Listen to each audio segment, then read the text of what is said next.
Bapak Wakil Bupati Aceh Besar yang terhormat Ibu dan Najla Az-Zahra Maryadi, Sekolah SD Nurul Fikri Aceh Besar, merupakan pegiat Yayasan Pendidikan Olahraga Karate Indonesia Provinsi Aceh.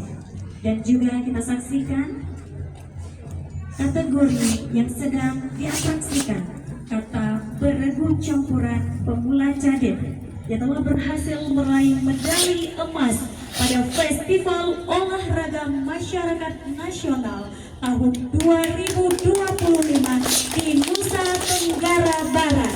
Kita aplaus yang luar biasa untuk anak-anak hebat kita semua.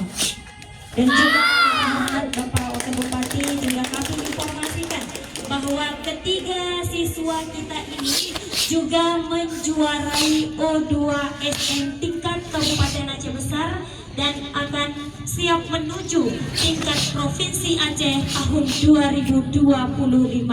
Semoga sukses nantinya juga merebut juara di tingkat Provinsi Aceh tahun 2025.